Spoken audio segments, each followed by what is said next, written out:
Tens of thousands of people in Syria still say ISIS is not yet dead. And what are we going to do about that? Well, I'm going to talk to a guy this episode who might have some ideas. He's my good friend, Victor Marx. This is The Hot Zone. Engaging with the news in a whole new way, international war correspondent Chuck Holton brings insight into areas of crisis and lets you help those affected. Hey folks, thanks for joining us today. I am really amazed as I read the news about what's going on over in Syria right now. As you know, I was over there in February with Free Burma Rangers, and we were doing a lot of work with several different aid organizations.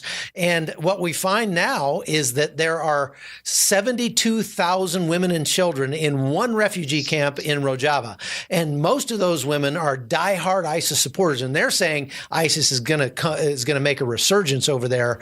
And so I wanted to bring in one of the partners, and that's All Things Possible Ministries, ATP Ministries, and their founder, Victor Marx. Hey, Victor, how you doing? Doing great, Chuck. Good to see you, brother. Hey, thanks for joining us from Colorado. Is it snowing up there? Is still? Or? We actually just got a break, and it looks like the sun is going to have its day here finally. Finally. Wow. Well, as you know, we were over there with Dave in Syria, and we handed out hundreds and hundreds of the lion and the lamb stuffed animals that you guys sent. And I can tell you that they made a big difference with those kids. It's so heartbreaking just to see the suffering of those little children, regardless of whether or not their parents are terrorists or whatever. The kids don't ask for that. They don't deserve that. And you've seen that yourself. You and I actually met for the first time over there. Tell me a little bit about what you've done in Iraq and during this fight against ISIS, and what you guys are doing now. Well, you know, we originally went into Iraq soon after ISIS had hit, and it was to help a group of young women who had been held captive, and the trauma was so severe, you know, some of them had been raped up to 30 times a day, and that they just wanted to die. And the Kurdistan Regional Government asked us to come in and help. So we brought a team in first, and then that's when we brought in Dave, an FBR, to do a little recon. And from there, we just realized the need is enormous, and we've got to help in whatever way that we can. And that's why I think we've developed good partnerships with people who supply resources, people like Dave who are on the tip of the spear. I'm going to be on the edge for medical and help us with trauma care and follow up. And to date, we've helped some 32,000 children and provided surgeries because you know how it is. I mean, kids would be running and ISIS fighters would shoot them and trying to do headshots. That's how evil some of these guys are. So now, you know, even though the caliphate's over, there's not a land grab anymore. There are, you know, 30, 40,000 fighters that have just gone back into the population. And I do think they are waiting. But the time is now for organizations to reach into, think about it, all these women and children, these ISIS wives and these cubs of the caliphate, so many of them are in one place that we can actually reach them by showing them love, giving them help, to try to start to change the ideology. And when y'all are out there, I mean, some of the video you sent and photos, man, first of all, thank you for putting yourself on the line once again, Chuck.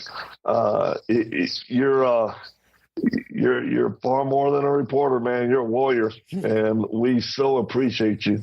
But yeah, to see kids smile for the first time and however long under all that threat and death and injury, because they were given a little trauma tool that music could play to lower their anxiety, and then prayers to God, letting them know that they're not the problem. Because you know as well as I do with any type of conflict and war like this, it's the children that always pay the price. Absolutely, without a doubt. And we saw that firsthand. Tell me a little bit about what ATP Ministries started out doing and what they're doing now. What's your focus? Yeah, we started out, gosh, I think it's 17 years ago. We were reaching children and young, teens who have been incarcerated. in the U.S. We started reaching the top 3 to 5% chronic and violent offenders. There was such a need, and we just felt like that's where God had put us. So really our original intent was to reach troubled and abused youth here in the U.S., and it started growing, and we made a pretty big impact and still do in over 1,500 juvenile facilities in the country, because obviously we want our country to be solid before we help with others. And so we started there, and then, through the high risk work, going to Burma with Dave Eubank and seeing the need there, and then into the Middle East. Now we've been making effect in Nigeria. We're getting ready to do a pump into Cambodia. We have a safe house there for girls who are not just sex trafficked, but it's other NGOs who are in the counter sex trafficking that get girls that are too high risk for them. And then they send them to us because our capacity is just a little bit bigger. And we're dealing with a case right now, a girl who was raped, battery acid poured on her. The guy tried to kill her. And we really put her in a great hospital. I had to provide security because he sent 3 people to kill her when she didn't die. And they couldn't do it. So they couldn't get in. So, yeah, this work, I think, is just showing God's love, bringing practical help, in the name of Christ. And people get it, and they need it. I think that you kind of touched on the only real solution for what we saw over in Syria, because if there's 72,000 ISIS wives in this camp, they're being guarded by Syrian defense forces. The Syrians, these Kurds don't have the money to keep watching these women, and before long, they're going to just have to let them go, and they can't keep them there forever. Yep. These kids are growing up in this very unhealthy environment and a very radical environment. They're sort of self-radicalizing. I mean, if anybody in that camp says, you know what, I'm kind of tired of this, I think I'd rather, do something else, all the other women in the camp will beat that woman to death. And so it's this self-radicalizing, it's this self-perpetuating evil there. And I think you touched on it. Really, the only solution that will work long-term is showing these people Jesus. And so do you agree with that? I do 100%. I think back in Mosul when we were there, one night we were doing a recovery of a child, little baby Ali. And I remember walking out of that little fob, and a commander of ISIS in Mosul had just been captured. And, I asked General Mustafa, I said, hey, let me talk to him. I spent about an hour with him, Chuck. And I asked him, I said, have you ever met an American? He said, no. I said, a Christian? He goes, no. I said, then why do you want to kill me? And, he was sitting down, his hands tied behind his back, because he surely would have. And then I started asking about his family. I said, you married? Yes. Tell me about your daughters. I spent time getting to know this guy, and I asked him, why did you join ISIS? And he was like, my brother went first. It was pressure, but they offered money, and just like real stuff, right? And then I asked him, I said, you don't have much time left. And I said, do you mind if I pray for your wife and your daughters? And he said, please. And I was able to pray for them. I even prayed for him. But I remember asking him this, Chuck, I said, what would you want me to tell young men who are on that verge of being radicalized into ISIS or an extremist group? What would you want me to tell them, since you're not going to be here much longer? I'll never forget, he looked up at me, he says, tell them, do not come to the darkness. And when he said that, I went, clearly, that's what we're facing. It is a battle between light and darkness, good and evil. And, I'm at the point where all of my Muslim friends that we love and care for and even have on our teams, we have a social media platform that reaches sometimes 3 to 5 million Muslims a week on social media.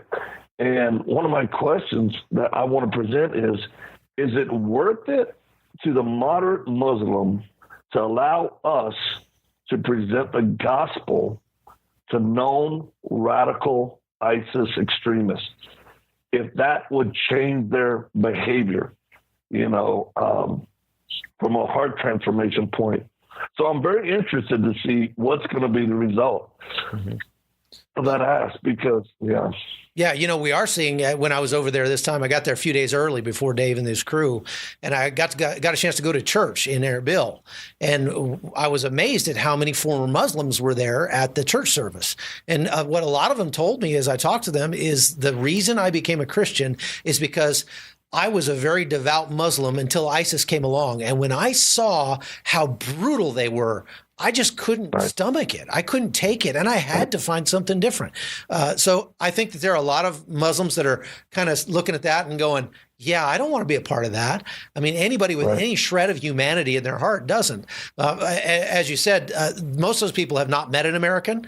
They're told there's this caricature painted of Americans, this facade that's not really what we are, but that's what they're told that we are. And honestly, I would hate that caricature as well. And so, once they get to know Americans, I remember talking to one ISIS wife who spoke English, actually. She was from Russia. And I went over, her kids were all dirty, and we were washing their kids up, and we were giving them some water and giving them some food and stuff. And then right as we were talking, the U.S. military came rolling in, because they came in every day to do intel collection on the group of people that were coming out of Baghouz.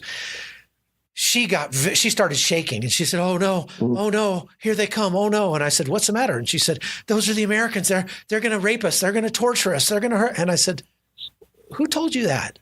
Well, that's what we've always been told. And I said, the propaganda. Yeah. I said, they're not going to hurt you. They're not going to touch you. They're going to help you. If anything, they might ask you a few questions, but they're not going to rape. I said, you've been sold a lie. And I said, now I want you, I'm going to come back because you're going to be here for the rest of the day. When you go to get on the bus, when it comes this afternoon, I'm going to go ask you if I told you the truth or not. And I went back and talked to her again, and she said, thank you. I didn't know Americans were like that. See, that's powerful. It is. My goodness. It is. And it's simple, right? Well, it's that simple. Right. And you know what? I think that part of my job as a journalist is to not only tell that story, but to help educate Americans on the fact that these are human beings. Because, I took water to the wife of an ISIS fighter, and I got a lot of flack from that, from my social media platform. What kind of a horrible person are you? Why didn't you just shoot those people in the face? That kind of thing. I just feel like it's part of my job is trying to connect the dots, because nations go to war, but human beings shouldn't. And when we realize that you put your pants on the same way I do, you've got the same wants and fears that I've got, but you just have a broken ideology. And that's something that can be fixed, but we got to fix your heart.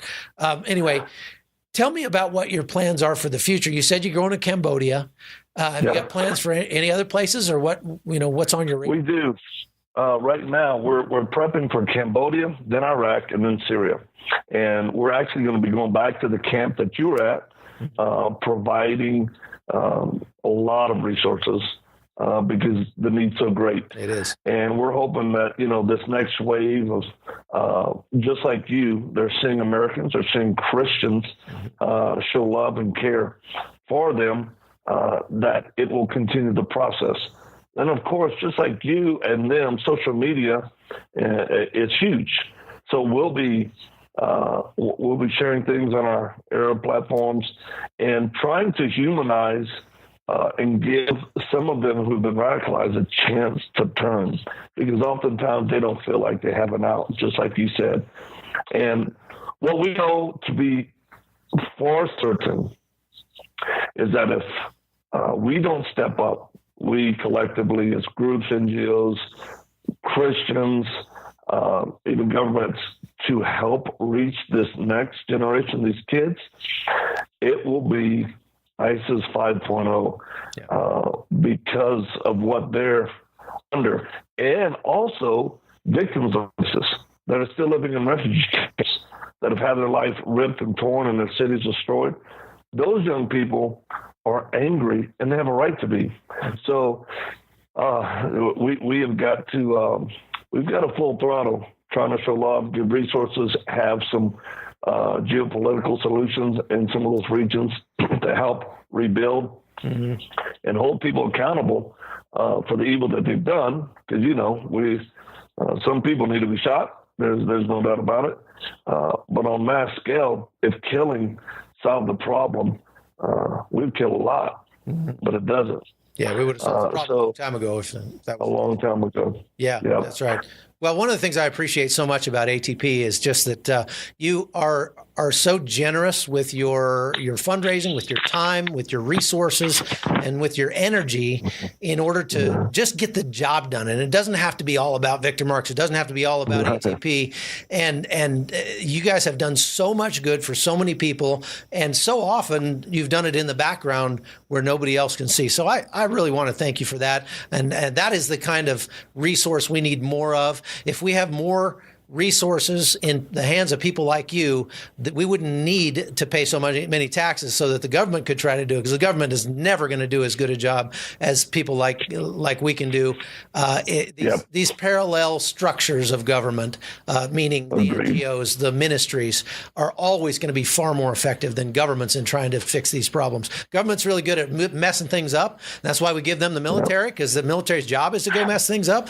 But they shouldn't be in the job of trying to to help people, because that's our job, and we shouldn't let them step on that. So thank you for the work you do, and thank you for coming on the show today with us. We really appreciate everything, and I hope to see you out there. If you're going someplace, give me a call, and maybe the Hot Zone will show up, and we'll follow along.